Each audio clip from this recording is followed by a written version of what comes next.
자, 우리가 이제 그 거룩 첫 시간에 이제 시작할 때 보면은 창세기 시작할 때 빛과 어둠을 하나님이 나누시는 일을 시작하셨고 그게 거룩한 거예요. 그죠? 거룩을 시작하신 거죠. 거룩이 뭐예요? 구분하는 거잖아요. 그죠? 그러니까 하나님이 빛과 어둠을 나누시는 게 벌써 뭘 하시는 거예요? 거룩을 행하시는 거란 말이죠. 구분을 하시는 거란 말이죠. 그다음에 이제 우리가 이스라엘 제사장에게 요구되는 거룩도 보았습니다. 그 사람들, 그 이스라엘의 제사장들은 어떤 역할이 주어졌었어요? 기억이 나십니까? 너무 오래됐습니까? 제사장들은 무슨 일을 했어야 됩니까? 제사 지내는 것만, 사진하고 제사장이니까 당연히 제사는 지내는 밝히고 거고, 그거 말고, 제사장이 해야 하는 게 뭐였습니까? 하나님의 말씀을 공부해야 됐고, 그걸 백성들에게 하나님의 말씀을 가르치고, 하나님의 성품을 알려주고, 무엇이 정한 것인지, 무엇이 부정한 것인지, 그것을 알려주고, 나눠주고, 뿐만 아니라 자신들이 먼저 하나님의 말씀을 무겁게 받아들이고, 존중해야 하는 것을 배웠죠. 그래서 그걸 왜 공부했어요? 왜 구약에, 우린 이스라엘 사람들도 아닌데, 구약의 그 이스라엘 사람들 제사장을 우리가 왜 공부했습니까? 신약에 와서 우리에게, 우리도 왕 같은 제사장이다라고 타이틀을 주셨으니까, 그럼 결국 우리에게도 동일한 요구 조건이 있다는 거죠. 왕 같은 제사장이다라고 하나님께서 성경이 우리에게 그렇게 말씀하셨다면, 우리 역시 하나님의 말씀 공부하고, 또 다른 자들에게 하나님의 성품을 알리고 무엇이 정한 것인지 무엇이 부정한 것인지 알려야 할 의무가 우리에게 있단 말이죠. 그 역할을 감당 못하면 어떻게 해요? 제사장이라고 불릴 수가 없겠죠. 제사장 됐다고 좋아하고만 있으면 되는 게 아니라 제사장의 역할을 감당해야 한단 말이죠. 제사장이라 불리는 게 무슨 이야기인가를 이제 우리가 봐야죠. 자, 둘째 시간에 우리는 이제 떨기나무에 불이 붙은 이야기를 보면서 뭐요? 그 땅이 거룩한 이유는 뭐라고 했어요? 하나님이 계셔서 하나님이 임재하셨기 때문이라. 임재하시니까 땅이 거룩한 게 아니라 그 땅에 하나님이 임재하셨기 때문에 그 땅이 거룩해진 거를. 그래서 하나님이 네가 선 그곳은 거룩한 곳이다라고 말씀하신 것은 거기가 바로 하나님께서 거룩하게 하나님이 임하셨기 때문에 거룩한 거란 말이에요. 그러니까 결국 우리도 아무것도 아닌 우리 안에 하나님이 거하심으로 인하여 우리는 어떻게 되는 거예요? 그것도 거룩하게 되는 것이. 그렇죠. 우리도 거룩한 사람이 되는 거죠. 우리가 뭔가 잘나서가 아니라 우리에게 하나님의 영이 성령께서 우리 안에 임재하시고 우리와 함께 살아가시니까 우리도 거룩한 사람이 되는 겁니다. 자, 그래서 셋째 시간에 이제 우리가 뭐 성령께서 임하심으로 거룩하게 된 우리를 어떻게 계속 지속적으로 거룩하게 인도해 나가실 수 있는가 생각해 봤는데 혹시 기억나세요? 우리가 어떻게 계속해서 거룩한 자로서 갈 수 있을까요? 예수님이 인간의 육신을 입고 오시기 전에 무엇이었다고 말씀드렸어요? 요한복음 1장에서 뭐라고 말씀하세요? 말씀. 말씀이죠. 그죠? 그러니까 예수님이 말씀이란 말이에요. 그러니까 우리가 어떻게 할 수 있어요? 말씀을 묵상하고 가까이 하고 말씀을 읽고 그 말씀을 우리 안에 담고 그 말씀을 따라 살아간다면 우리는 거룩한 삶을 살아갈 수 있단 말이죠. 예수님을 따라간단 말이죠. 그 다음에 이제 우리가 세상 사람들하고 다른 게 뭐냐? 거룩한 하나님의 백성은 자기 위에 있는 모든 권위에 복종해야 한다 하는 것을 또 배웠습니다. 거기에는 이제 사회에서 세운 법들도 포함된 것을 배웠고 납세의 의무, 준법의 의무가 다 포함되어 있다고 나눴습니다. 그래서 이러한 모습을 통해서 우리가 세상에 하나님의 나라의 성품을 나타내는 거죠. 우리는 권위, 권세를 존중한다는 것을 보여주는 거죠. 세상은 그렇지 않죠. 자기들이 존중하고 싶은 권세는 존중하지만 자기들이 무시하는 권세는 무시한단 말이죠. 거룩하다는 것은 세상과 다르다는 거기 때문에 계속해서 우리는 그 다른 점을 봐야 하는 거예요. 그다음에 우리가 아마 지난주였던 것 같아요. 거룩함은 혼자 있을 때 나타나는 것이 아니라 다른 사람과 있을 때 나타나는 거라 말씀드렸죠. 나의 자존심, 자만심, 교만, 욕심 이것들은 혼자 있을 때는 잘 안 나타난단 말이죠. 근데 다른 사람과 있을 때 나타나는 거예요. 그러니까 다른 종교들은 자꾸 혼자 있고 혼자 돌을 닦고 혼자 스스로 뭐 어떤 경지에 도달하려고 하지만 그거는 너무 쉬운 거죠, 사실. 혼자만 자기 마음만 잘 다스리면 되니까. 근데 실제적인 다른 사람과 만나서 생활할 때에 거기에 정말 거룩함이 드러나게 되는 거란 말이에요. 자, 근데 뭐 하나님의 거룩함을 나타내는데 실패하고 하지만 그렇다고 해서 포기하면 됩니까? 안 됩니까? 너무 쉬운 질문을 드립니까? 왜냐하면 하나님은 택하신 자녀를 포기하지 않고 빚어가시기 때문에 그렇죠. 그래서 우리가 실패했다고 해서 아, 나는 안 돼. 나는 하나님의 자녀가 아닌가 봐. 이렇게 낙심하고 주저앉고 포기하면 안 되고. 그래서 피아니스트 말씀드렸잖아요. 피아니스트가 되려면 피아노를 치는 첫날부터 피아니스트예요. 피아노를 치는 사람은. 그죠? 잘 치냐 못 치냐에 따르지만 어쨌든 피아니스트란 말이에요. 우리도 첫날 믿는 그날부터 크리스찬이에요. 잘 믿냐 못 믿냐 아직 그렇지만. 근데 피아니스트가 안 되는 때가 언제라고 생각하세요? 그냥 안 칠 때. 피아노 안 칠 때. 피아노를 안 치기 시작하면. 그죠? 매일 치던 사람이 피아노 하루, 이틀, 3일, 뭐 이렇게 며칠 안 치는 건 그런데 이게 점점 해서 피아노 친 지가 너무 오래되고 이러면 그 사람은 더 이상 피아니스트가 아니란 말이에요. 우리도 크리스찬 처음에 우리가 믿는 그때부터 크리스찬으로 살아가는 거예요. 근데 실패했다고 해서 나는 더 이상 하나님의 말씀 따라 살지 않겠어. 이런 식으로 가다 보면 크리스찬이라고 부름받을 수 없는 사람 될 수 있죠. 그러니까 계속해서 하나님 안에서 그래서 성경은 우리한테 말씀하시잖아요. 우리가 계속해서 이 육신의 연단은 여러 가지로 도움이 유익하지만 경건에 이르는 훈련을 계속해라. 이거는 이 생과 다가올 생에서도 아주 유용하다고 말씀하시잖아요.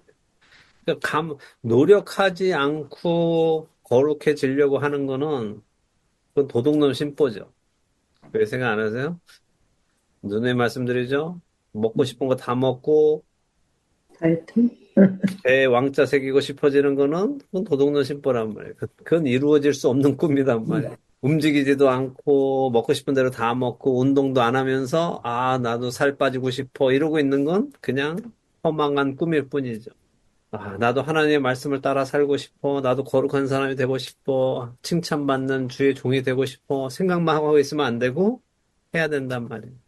우리가 거룩하게 살아가면 이제 가장 이제 마지막으로 우리가 생각해 볼 게 뭐냐면 다른 사람들과 매일의 관계를 맺는 그 삶에 어떤 모습들이 나타나는지 좀 살펴봐야 됩니다. 특별히 이제 부당하게 대우받는 상황에서도 어떻게 하는 것이 거룩한 것인지. 여러분도 살다 보시면은 억울한 일 많이 겪으시죠? 그죠? 네, 억울한 일을 겪을 때 거룩한 사람은 어떤 반응을 나타내느냐를 우리가 좀 볼 필요가 있죠. 자, 초대교회 당시 대부분의 성도들은 어떤 사람들, 신분이 어떤 사람들이었습니까? 사실 초대교회는 여기 계시는 분들 같은 분들은 크리스찬이 별로 없었어요. 노예들 뭐 그런가요? 종들. 노예들 많았죠. 노예, 또 가난한 사람들. 그러니까 당시에 인권이 없던 그 당시에 가난하고 노예고 하는 사람들한테는 그런 사람들은 항상 받는 대우가 정당한 대우를 받았을까요? 부당한 대우를 받았을까요? 부당한 대로 받았겠죠. 그죠? 자, 그런데 그 사람들이 그렇게 부당한 대우를 받고 사는 걸 하나님이 모르셨을까요? 아셨을까요? 당연히 아시죠. 사도들은 어땠을까요? 사도들도 알죠. 사도들도 다 알죠, 그죠? 네. 그런데도 불구하고 사도들이 뭐라고 말씀하시는데, 그런데도 불구하고 하나님께서 성경을 통해 뭐라고 말씀하시는지 우리가 좀 살펴보기 바랍니다. 베드로전서 2장으로 또 갑니다. 베드로전서 2장. 18절에서 20절. 네. 현우 집사님, 한번 읽어주세요.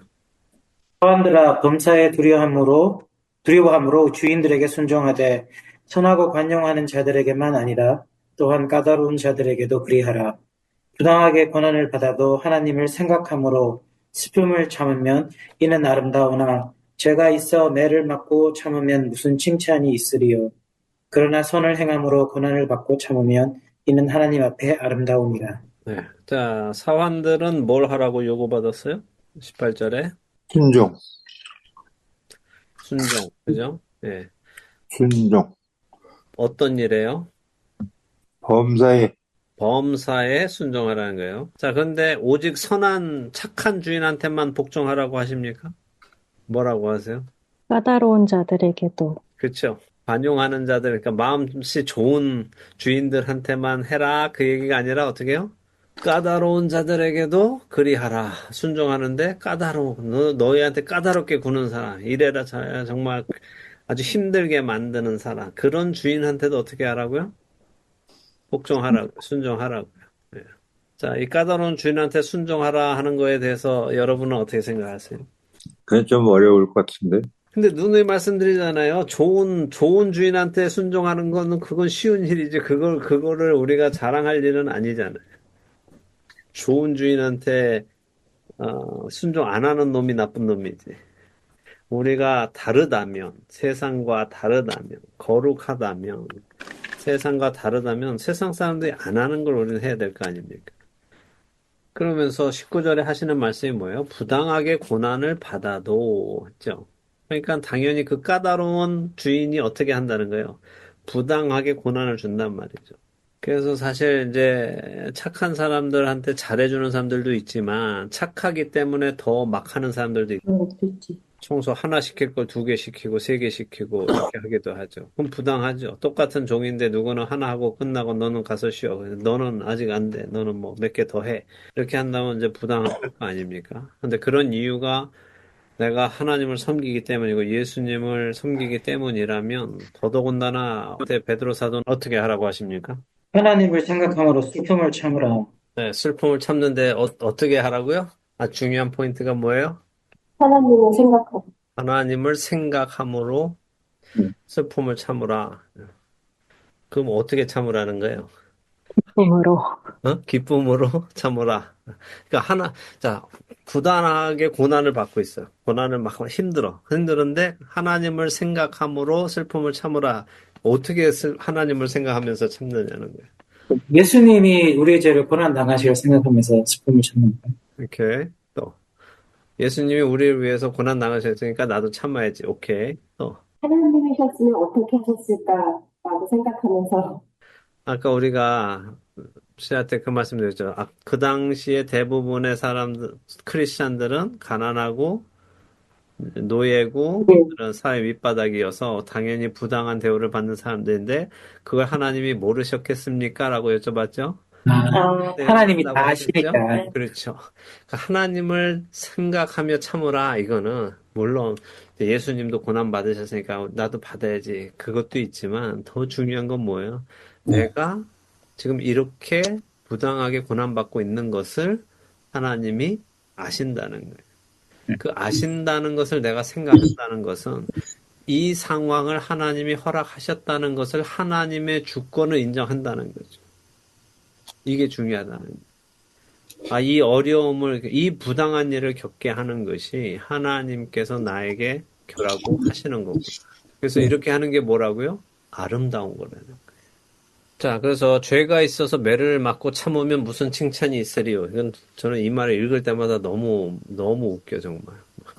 왜냐면, 간증 들어보면 자기가 고생한 그 간증을 할 때 이렇게 들어보면, 그거는 자랑할 간증이 아니고, 자기가 죄가 있어서 매 맞은 걸 가지고 자기가 마치 억울하게 고난을 참은 것처럼 이야기하는 사람들이 있단 말이죠. 그러면 안 되죠. 그렇지 않아요? 하나님 앞에 자랑할 수 있는 거는 뭐예요? 선을 행하는데 오는 고난. 그거는 우리가 하나님 앞에서 칭찬받을 만한 고난이지만, 내가 잘못해서 생기는 그거는 내가 그걸 참는다고 해서 칭찬받을 일도 아니란 말이죠. 우리가 내가 잘못된 선택을 해서 빠진 그 구덩이에서 그걸 참으면은 그거는 칭찬받을 참음이 아니라는 거예요. 그러니까 여러분도 잘 생각하셔서 만약에 여러분의 삶에 고통이 온다, 어려운 일이 온다 할 때 제일 먼저 생각해야 할 건 뭐겠어요? 내가 올바른 선택을 했었는가? 하나님께서 원하시는 선택, 하나님께서 기뻐하시는 선택을 했는가? 했는데도 내가 이렇게 억울하게 고난을 받는다면 그때는 어떻게 해요? 주님을 생각하며 이 모든 것을 주관하시는 하나님께서 나에게 이걸 허락하셨구나. 그 하나님을 생각하며 하나님께서 가라고 하시는 데까지 나는 가야지라고 생각한다면 그거는 칭찬을 받는다는 거예요. 내가 잘못해놓고, 내가 뭐 문제 일으켜놓고, 내가 딴짓 해놓고, 사람들 앞에 막 망신당하고, 그게 다 드러나가지고, 망신당하고 막 하면서도 내가 주를 생각하며 참겠습니다. 예수님도 조롱받으셨는데 저도 받겠습니다. 이러고 있으면 그거는 말이 안 되는 거란 말이에요. 잘 생각하세요, 여러분도. 왜냐면 그런 분들을 하도 많이 봐서 그래. 자기가 잘못해놓고 주를 위해 고통을 받는다라고 말하는 분들이 또 그런 간증을 하는 분들이 많기 때문에 말씀드립니다. 그거는 칭찬받을 간증이 아닙니다. 자, 근데 이제 여기서 말씀하면은 믿는 자가 이렇게 불의한 일을 당할 때에 어떤 반응이 보통 믿는 자가 아니라면 보통 불의한 일, 억울한 일을 당하게 되면 부당한 일을 당하게 되면 어떤 반응이 먼저 나와요? 부당함을 고소하거나 하소연을 하겠죠. 그렇죠. 대들고. 그렇죠. 일단 무조건, 이건 말도 안 되지. 막 이러면서 부당한 거에 대해서 우리는 생각이 먼저 날 거 아니에요. 자, 쉬운 예를 하나 드려드릴게요. 자, 식당에 갔어요? 앉았어요? 근데 우리보다 늦게 들어온 사람한테 웨이터가 먼저 가서 막 주문받고 이러면 마음에 어떤 생각 드세요? 뭘 해야 되겠다라는 생각이 드세요? 컴플레인을 해야겠다. 컴플레 해야지. 내가 먼저 왔는데 왜 저기부터 밥 주는 거야? 뭐 이러면서 여기서 부글부글 막 올라오고 하죠. 예. 그죠? 이게 거룩한 거예요? 아니면 자연스러운 거예요?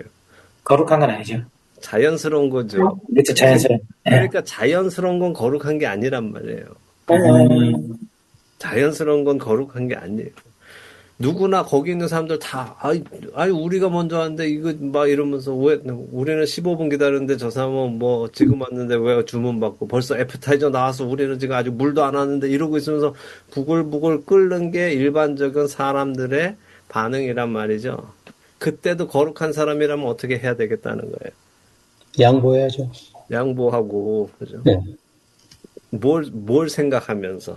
하나님이 그렇죠. 하나님을 이 생각하면서 이 모든 상황에서 사정을 아시는 하나님께서 저 사람 되게 배가 고픈 것 같다. 모든 걸 아시는 하나님께서 저 사람들에게 먼저 가게 하신 데에는 이유가 있겠지. 하고 참을 수 있는 우리가 돼야 거룩한 거란 말이에요. 이 아주 작은 일에서부터 거룩함이란 그런 거예요.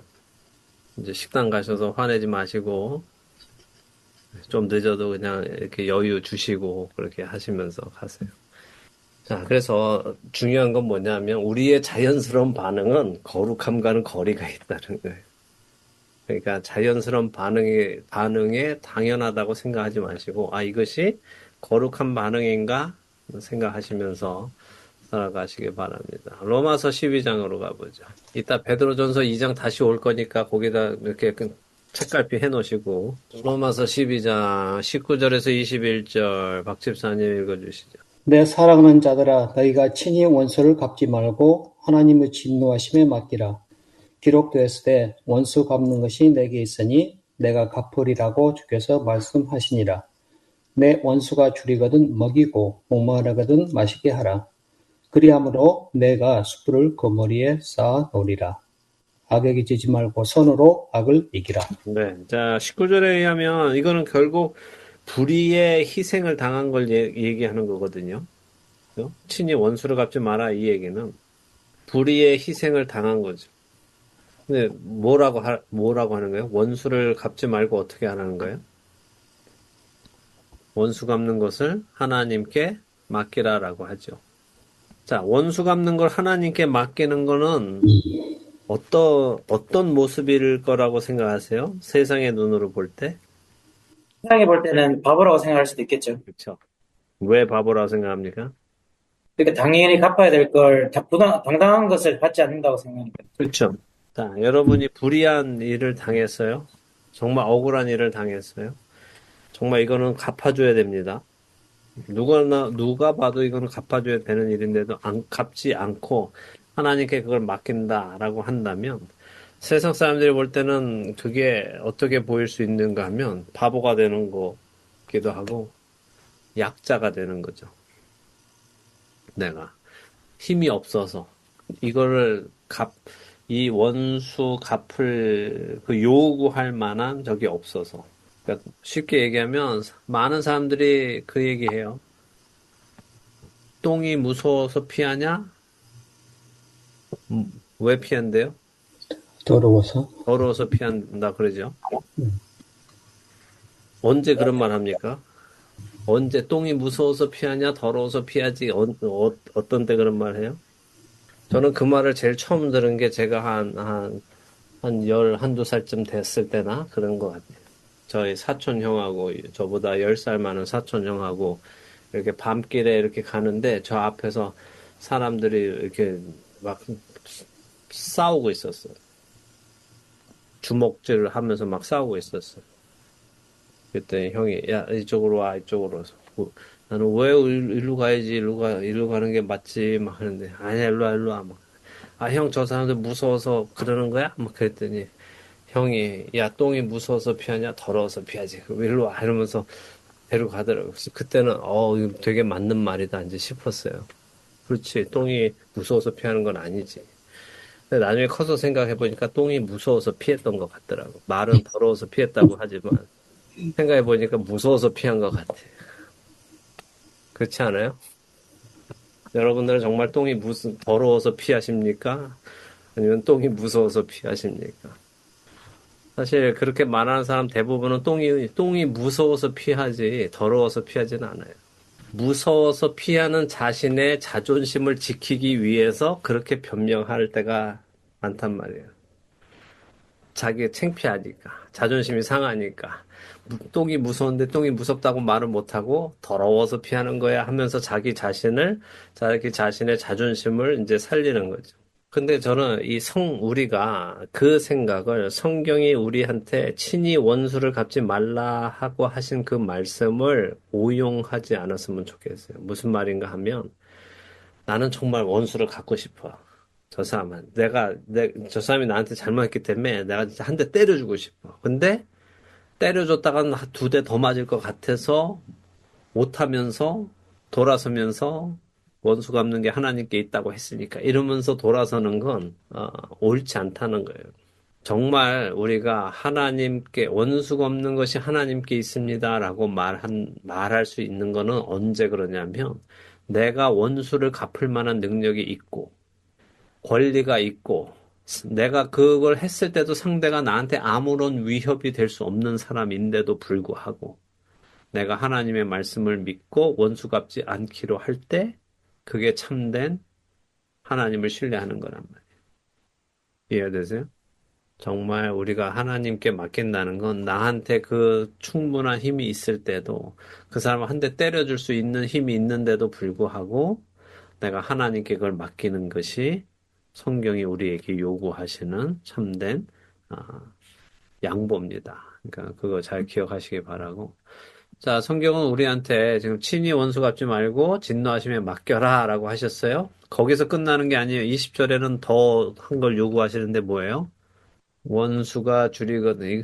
이걸 일부러 그냥 막 말씀을 안 하시는 게 혹시 이 말 하면은 나도 해야 될까 해서 20절에 뭐라고 하세요? 막 입들을 지금 꽉 물고 계시는데 말씀 안 하시려고. 원수가 줄이거든 어떻게 하라고요? 먹이고 목마르거든 마시게 하라. 마시겠네. 자, 그렇게 하는 게 뭐예요? 내가 숯불을 그 머리에 쌓아 놓으리라. 뭡니까, 이게? 이것도 오해하는 사람들 굉장히 많은데. 상대방이 낯뜨겁게 만드는 거 아니에요? 숯불에 막 낯뜨겁게. 상대방이 불편하게 생각하시니까. 불편하다고? 상대가 내가 상대가, 잘해주면 막 물도 예, 주고 밥도 주고 이러면 불편해 나는. 왜 그렇지, 이게. 내가, 내가 받았던 이런 게 아닌데, 네, 생각하게 되겠죠. 그러니까 뭐 맞아요. 뭐 이제 여러 설이 있는데 가장 유력한 설은 이제 뭐 유대에도 이제 불을 꺼트리면 그게 이제 창피한 거다. 그래서 이제 한국 사람이 옛날에 이제 집안 이제 주부들이 옛날 연탄 뗄 때 연탄불 꺼먹으면 이제 창피한 거잖아요. 그러니까 연탄불 빌리러 옆집 가야 되고 막 이렇게 창피하고 부끄럽고 그런 것처럼 연탄불 꺼트려 먹는 사람들이 부끄러운 그러니까 주부로서의 이제 일을 잘 못한 것처럼 당시에도 이제 그랬다. 이제 집안에 이제 불이 없으면 남의 집에 가서 숯불을 빌려와야 되는데 그 숯불을 이제 보통 머리 위에 이렇게 얹고 왔다. 뭐 이제 이렇게 얘기들을 하더라고요. 그래서 어, 결국 그 사람이 부끄럽게 된다 하는 얘기를 하시는 걸로 이제 생각합니다. 맞겠죠. 상대는 나한테 악을 행했는데 나는 선으로 그걸 갚으니까 상대가 부끄러워지고 미안하고 할 수 있겠죠. 어쨌든 그렇게 하는 게 뭐라는 거예요? 21절에 보니까 악에게 지지 않는 거고 선으로 악을 이기는 거다. 이제 하시는 거죠. 중요한 거죠. 우리는 악을 악으로 갚는 자들이 아니라 어떻다는 거예요? 선으로 악을 이기는 사람들이 되어야 한다. 그게 이제 예수님이 하신 거죠. 자, 이제 다시 베드로전서 2장으로 가보겠습니다. 베드로전서 2장 21절에서 25절. 이를 위하여 너희가 부르심을 받았으니 그리스도도 너희를 위하여 고난을 받으사 너희에게 본을 끼쳐 그 자치를 따라오게 하려 하셨느니라. 그는 죄를 범하지 아니하시고 그 입에 거짓도 없으시며 욕을 당하시되 맞대어 욕하지 아니하시고 고난을 당하시되 위협하지 아니하시고 오직 공의로 심판하시는 이에게 부탁하시며 친히 나무에 달려 그 몸으로 우리 죄를 담당하셨으니 이는 우리로 죄에 대하여 죽고 이에 대하여 살게 하려 하심이라. 그가 채찍에 맞음으로 너희는 나음을 얻었나니 너희가 전에는 양과 같이 길을 잃었더니 이제는 너희 영혼의 목자와 감독 되신 이에게 돌아왔느니라. 네, 아멘. 예. 자, 예수님은 고통받는 중에도 뭘 하셨대요? 그러니까 뭘 위해서 고난받으셨대요? 우리를 위하여. 그죠? 우리를 위하여 고통을 받으셨습니다. 근데 그렇게 하신 이유가 뭐라는 거예요?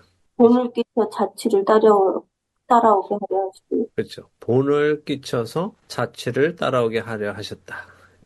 이 말씀을 더 쉽게 말씀해 보세요. 예수님을 닮게 하셨다고. 그렇죠. 예수님을 닮게 하시는데 어떻다는 거예요?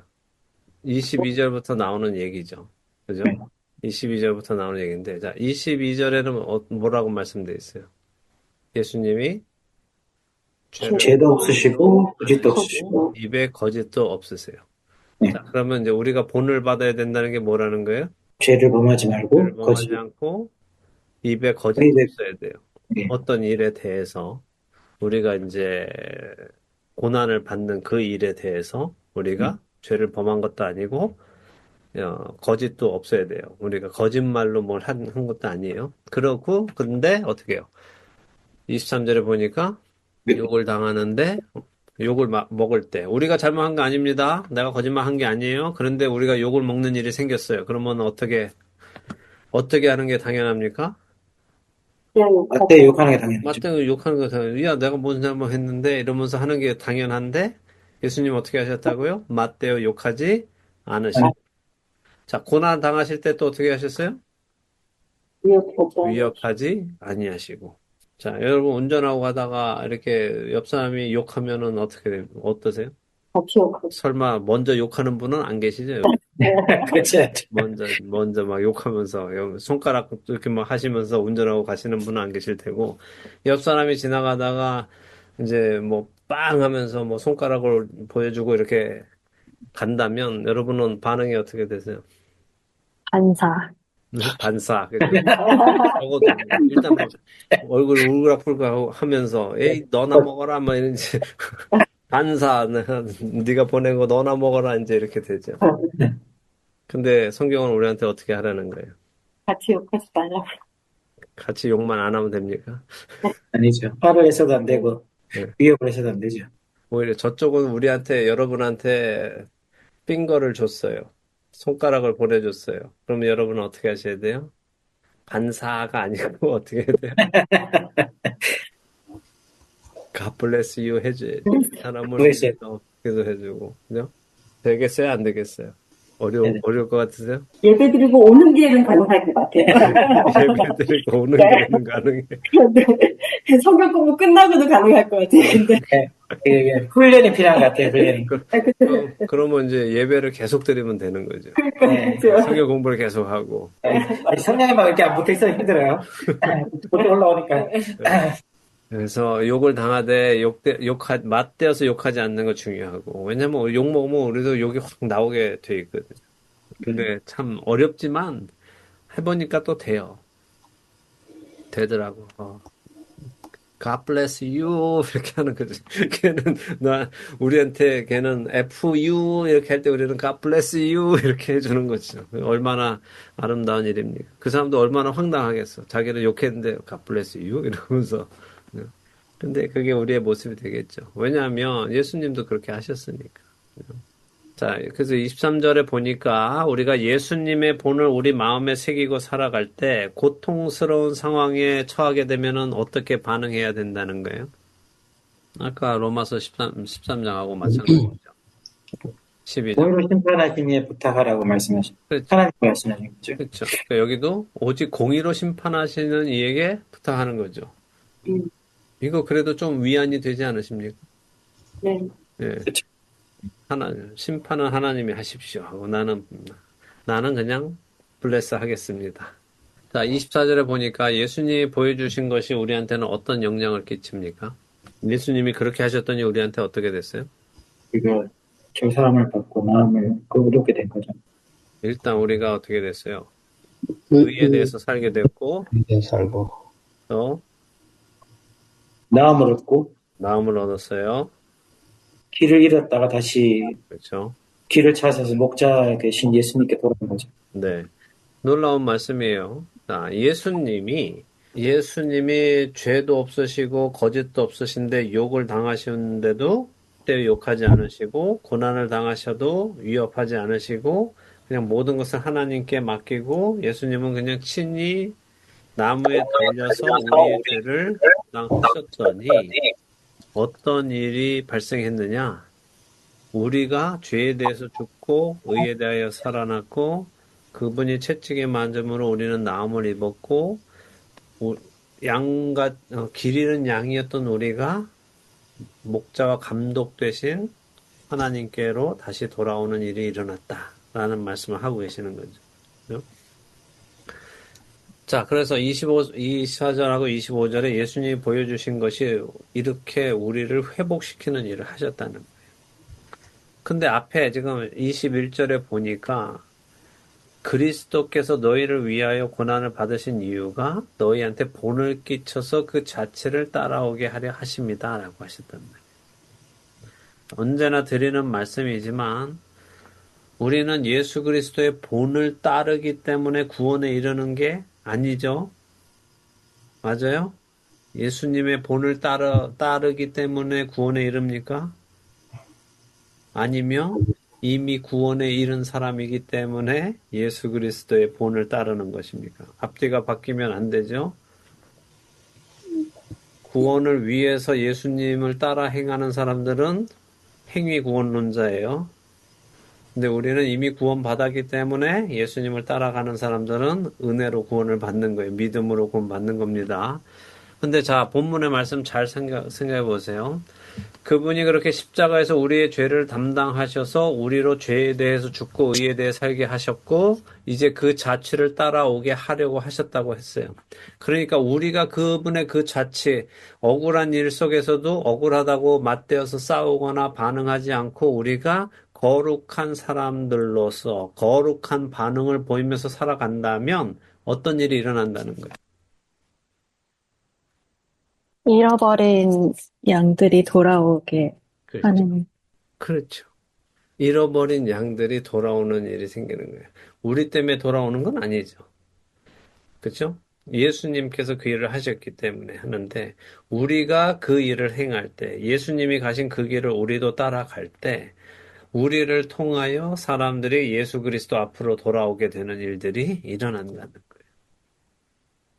중요한 포인트입니까? 아닙니까? 중요하죠. 중요하죠? 왜 중요해요?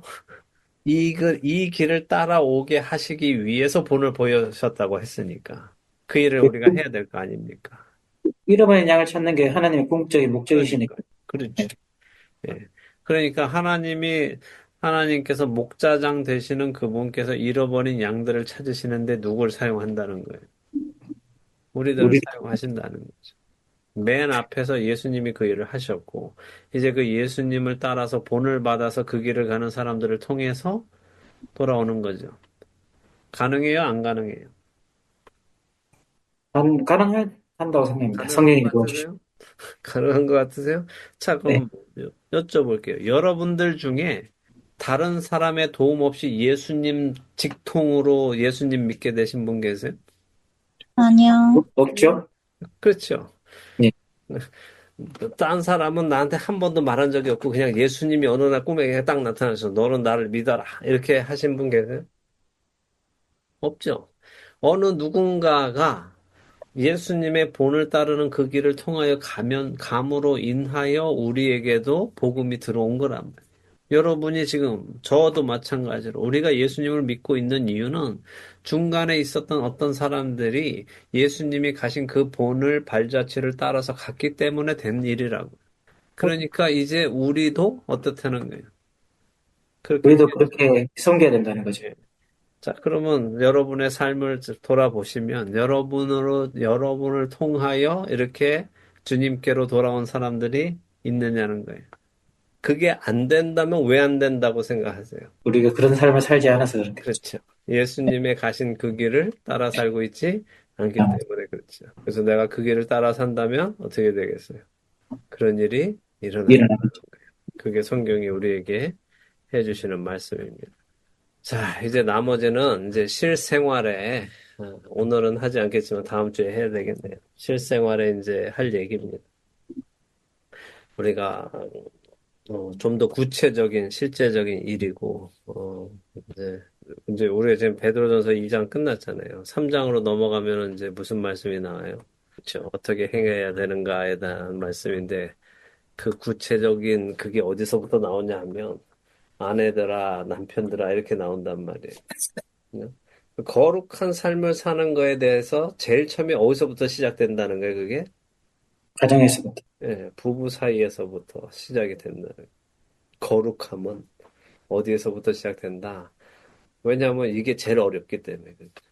이 관계가 제일 어렵기 때문에. 거기서부터 이제 시작하는 거죠. 그래서 다음 주에는 그 얘기 나누고, 우리 이제 거룩에 대해서 마치도록 하겠습니다. 오늘은 여기까지 하겠습니다.